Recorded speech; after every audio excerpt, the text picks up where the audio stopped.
The kitchen smelled like my mother's pot roast, and the kind of warmth that only exists in November, when the whole house holds heat like it's afraid of letting it go. I was standing at the counter, arranging the cheese board my sister-in-law-to-be had asked for, pressing dried cranberries between wedges of brie, when my husband came in from the living room and stopped beside me. He didn't say anything right away. He just stood there, close enough that I could feel the sleeve of his sweater brushing my arm. The sounds from the other room floated through: my father laughing at something, the television murmuring in the corner, my mother calling out that the rolls would be ready in 10 minutes. "Hey," I said, without looking up. "Can you grab the crackers from the pantry?" He didn't move. I turned to look at him then. His expression was the one I had learned to recognize over 4 years of marriage, not alarmed, not angry, just very still. The same face he wore when he was working through something at the kitchen table late at night, papers spread across the surface, a highlighter capped and forgotten in his hand. "What's wrong?" I asked. He looked toward the living room door, then back at me. He kept his voice low, almost a murmur under the noise of everything else. "I need you to let me look into his LLC," he said. "Before the toast tonight." I stared at him. From the living room, my brother laughed again, loud and easy, the way he always laughed, the way that had made people trust him since he was 19 years old. I set down the cracker I was holding. My brother was 36, and he had built something real. That was the story our family told, and we told it often, because it was the kind of story that felt like proof of something that hard work translated, that starting with nothing wasn't the end of anything. He had grown up the same way I had, in a 3-bedroom house in Akron, where my parents drove used cars and bought school clothes in August because that's when the sales were best. My father worked maintenance for the school district for 31 years. My mother kept the books for a small dental office on Cloverleaf Boulevard. They were not poor in the way that leaves marks, but they were careful. Every dollar had a destination before it arrived. My brother had watched all of that and decided, somewhere around his junior year of high school, that he was going to do something different. He wasn't arrogant about it. That was never his way. He was just quiet and certain, in the same way some people are certain about the weather. By the time he was 28, he owned 3 residential rental properties in Columbus. By 32, he had a small property management company with 6 employees. Now, at 36, he managed a portfolio that he talked about in terms I only partially understood: units, cap rates, net operating income, and he had proposed to a woman named Claire, who was a pediatric occupational therapist, and who made my brother look at her like she was the only steady thing in a moving room. Tonight was their engagement party. My parents had insisted on hosting it. My mother had been cooking since Thursday. This was the context for everything that came after. My husband was not a dramatic person. That was the first thing I told people when I explained what he did for a living, because most people's faces shifted a certain way when they heard it. He worked in financial crimes investigation. He looked at numbers the way a radiologist looks at film, not with suspicion exactly, but with a kind of trained patience, waiting for something to show itself. We had met at a mutual friend's birthday party 7 years ago. He had been sitting at the end of the table eating a piece of tiramisu and reading the ingredient label on a bottle of sparkling water. I had sat down next to him because it was the only empty seat, and within 20 minutes I understood that he was one of those people who thought carefully before he spoke and meant everything he said. 4 months later, I was in love with him. 8 months after that, we were engaged. He had never once, in all the years I had known him, looked at my family with anything other than genuine warmth. He liked my father. He helped my mother move a sectional sofa by himself last spring without being asked. He and my brother watched football together and argued about draft picks with the specific passion of people who have nothing real at stake. So when he said what he said in the kitchen, I did not dismiss it. I did not say he was imagining things or overstepping. I put down the cracker and I asked him to explain. He had not been looking into my brother. I want to make that clear, because it matters. He was not suspicious by nature of people he loved, and he had never brought his work home in that way. What had happened was accidental, in the way that certain things are accidental, which is to say that the pieces were there, and he simply had the eyes to see them connect. He had been helping my brother draft a letter to a potential investor, something my brother had asked for casually over the phone 2 weeks earlier.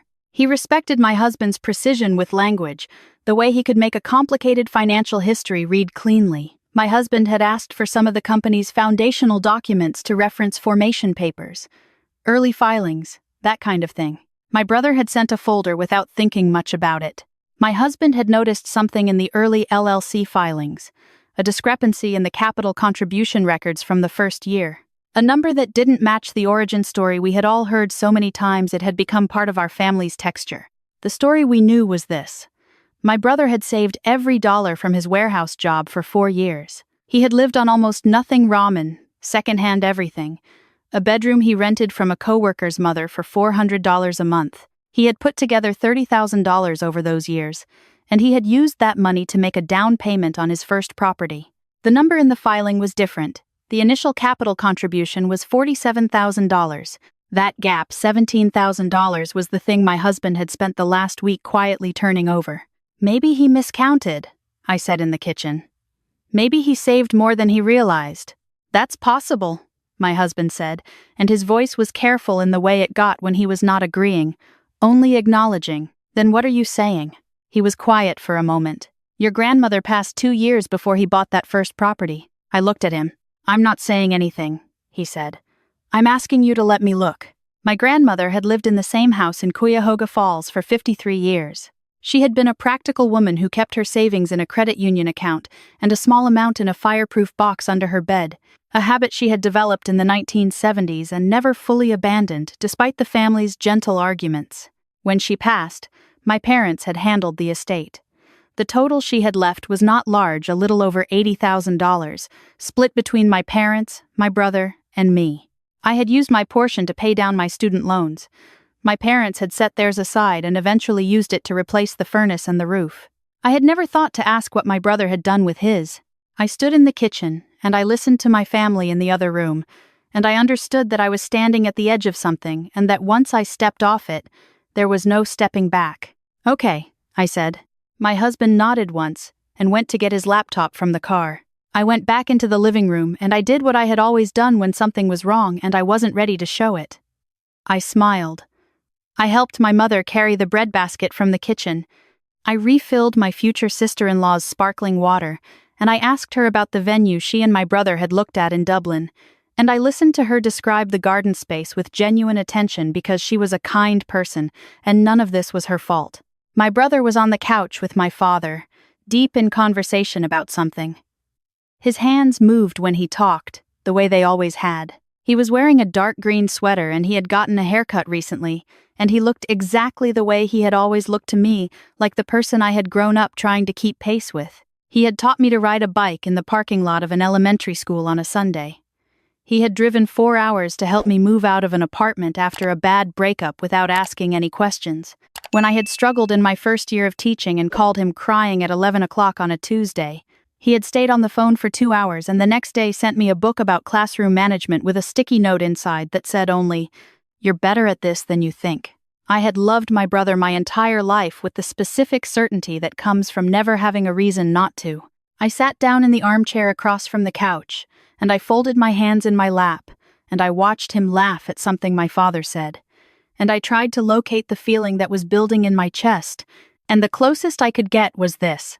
I was terrified of finding out something true. My husband came back inside 20 minutes later.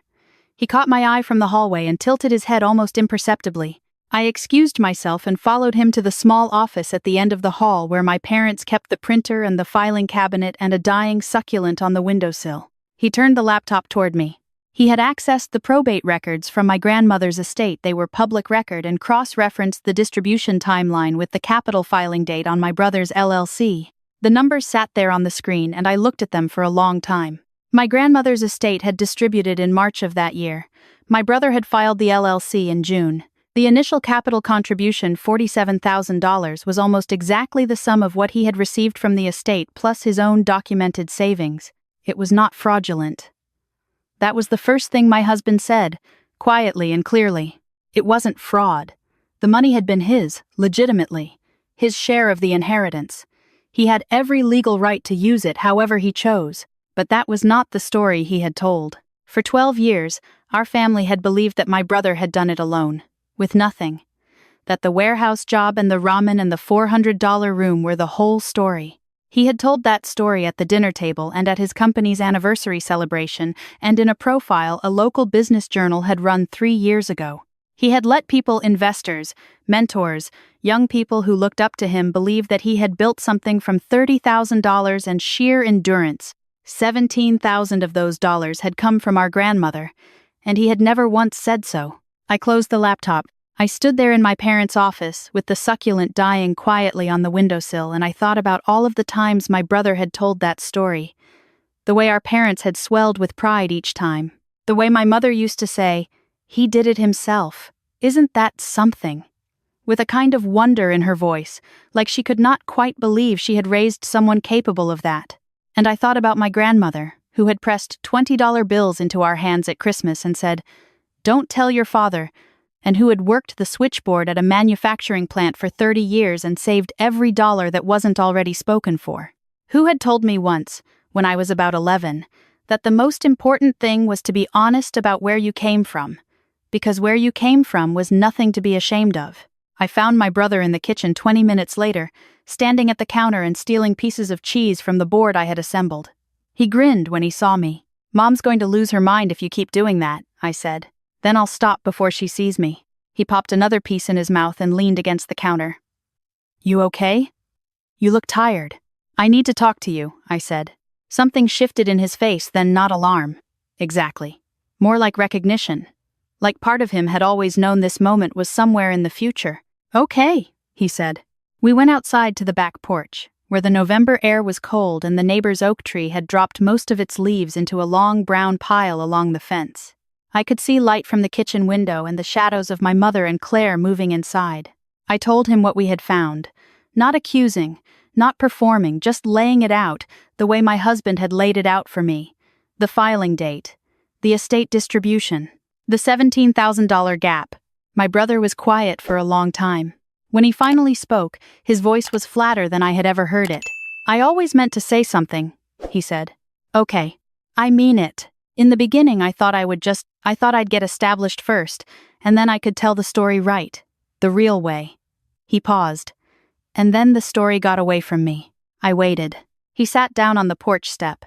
His hands were hanging between his knees and he was looking at the oak leaves along the fence. "I was 23, he said. "I had 29,000 saved. I was so close. And then Grandma died and I got that check and I thought if I used it, I would just have to tell everyone. And I didn't want to tell everyone, because it didn't feel like mine. It felt like hers, like I was borrowing it from her." He stopped. "So I used it, and I told myself I would pay it back." I looked at him. "What does that mean?" He looked up at me. His face was open in a way I had not seen in years, and I realized that he had been carrying the weight of this for a long time, and that weight had required a kind of constant, low-grade effort to keep it invisible. "I've been putting money into a donor-advised fund since my 2nd year," he said. "Every quarter. In her name. Supporting the kind of thing she cared about, the library endowment in Cuyahoga Falls, a fund for working families in Summit County." He exhaled. "I've put in 3 times what I used. I didn't know how to say it without everything else coming out too." The porch light was on and it lit the side of his face, and I looked at my brother, 36 years old, who had built something genuinely real and who had also told a story that was not quite true and who had spent 12 years trying to make it right in private because he didn't know how to say the words out loud. "You should have told us," I said. "I know. Mom talks about that story. She tells it to people." "I know." His voice was quiet. "I hate that." We sat there for a while. The cold was settling in around us. Inside, someone turned up the television. "What are you going to do?" he asked me. I thought about my grandmother pressing $20 bills into my hand. I thought about the library in Cuyahoga Falls, which I had loved as a kid, which had a small reading room in the back with low shelves and a beanbag chair in the corner. I thought about my mother's voice saying he did it himself. Isn't that something? With all the wonder intact. "I think," I said slowly, "that you need to be the one to tell Mom and Dad." He looked at me. "Not me," I said. "Not tonight, but soon. Before Claire, before the wedding, before any of it." I looked at him steadily. "They deserve to know the real story, and so does she." My brother was quiet for a long time. "Yeah," he said finally. "You're right. And the business profile," I said. The journal article, you should reach out to them. He nodded. He was already nodding before I finished the sentence, which told me he had known this too, and had simply not yet been brave enough to begin. We went back inside. My husband was in the kitchen helping my father open a bottle of wine, and when I came through the door, he looked at me with a question in his eyes, and I gave him a small nod that meant I'll explain later, and he accepted that and handed my father the corkscrew. The evening continued. We ate my mother's pot roast, and my father told the story of how he had known, from the very first time my brother brought Claire home, that she was the right person, something about the way she had helped my mother look for her reading glasses without being asked, without making a thing of it.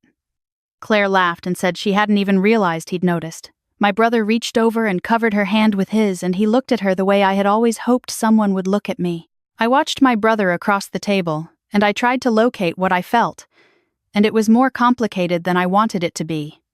I was not angry in the clean, simple way that would have been easier.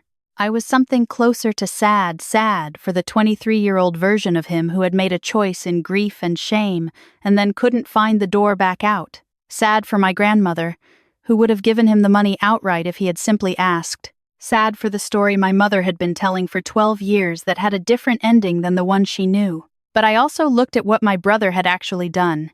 He had used $17,000 to build something real. He had employed 6 people. He had paid 3 times that amount back into a fund that carried our grandmother's spirit in it, even if no one knew. He had spent 12 years trying to make right a wrong that most people would have simply buried. That was not nothing. It did not make the dishonesty disappear. But it was something, and I was not willing to pretend it wasn't.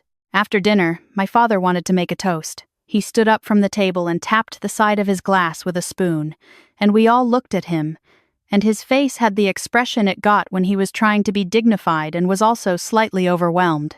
He talked about watching my brother grow up, about the warehouse job and the savings and the first property, and I watched my brother's face while my father told that story, and I saw something happen there, a kind of quiet internal reckoning, like something that had been clenched for a long time was very slowly beginning to release. When my father finished, my brother stood up. He held his glass and he looked around the table, and then he said, "I want to add something." We all looked at him. "I've been telling a version of my story for a long time," he said, "and there's a part of it I've been leaving out." He took a breath. "When Grandma passed, I was 3 years away from having what I needed, and when the estate settled, I used part of what she left me to close that gap." He paused. "I should have said that from the beginning. I didn't, and that's on me. She was part of this from the start, and she deserved to be named." The table was quiet. My mother had put down her glass. She was looking at my brother with an expression I could not fully read, not anger, not disappointment, but something more like the look of someone who is receiving news they need a moment to sit with. My father was very still. "She would have given it to you," my mother said finally. Her voice was soft. "I know," my brother said. "You know that's all she would have wanted," my mother said. "To be useful to you." My brother nodded. His eyes were bright and he was holding his jaw in that way he had when he was trying to keep his face steady. "I've been putting money in a fund in her name," he said. "At the library she loved, and some other places she would have cared about. I should have told you that too." My father cleared his throat. He reached over and put his hand flat on the table, and then he picked up his glass and said, in the measured voice of a man who was working through something real and choosing, consciously, the direction he wanted to go. "To your grandmother, who was part of this family's story in more ways than we knew." We all raised our glasses. Claire was looking at my brother with the expression of someone who has just understood something important about the person sitting next to her. Not shaken, steadied, somehow. Like a piece had settled into place and the whole picture made more sense. My husband, beside me, touched the back of my hand under the table. Just briefly, his fingers against mine, and then he lifted his glass. Later that night, we drove home on the highway with the heater running and the radio low, and I watched the exits scroll past and I thought about what honesty actually costs. My brother would still need to call the business journal. He would still need to have a harder conversation with my parents than the one he'd had tonight. There was work ahead of him, real and uncomfortable work, and he knew that. But the table had not exploded. My father had not walked out. My mother had not cried, or if she had, it had been the kind of crying that isn't really grief, more like release. The kind that comes when something that has been held at a distance is finally allowed to be close. "How are you doing?" my husband asked. I thought about it. "I don't know yet," I said honestly. "Ask me in a week." He nodded. He was a person who respected that answer. I looked out the window at the dark Ohio landscape, the flat stretches, the occasional light of a farmhouse set back from the road, the exit signs lit green and white in the dark. My grandmother had grown up in this part of the state. She had worked for 30 years and saved what she could, and she had wanted, more than almost anything, to be useful to the people she loved. She had told me once that the only real inheritance anyone could give another person was the sense that they were not alone in the world. My brother had used her money to build something, and then he had spent 12 years trying to make it mean something beyond himself, quietly, in her name, without any credit for it. That was a complicated kind of love. It was imperfect, and it had been dishonest, and it was also real, in the way that most things carried by human beings are simultaneously flawed and genuine. I did not have a clean verdict to offer. Life had not given me one, and I had stopped expecting it to. What I had instead was this: a brother who had told the truth tonight in front of our whole family, without being forced to, without the walls entirely closing in.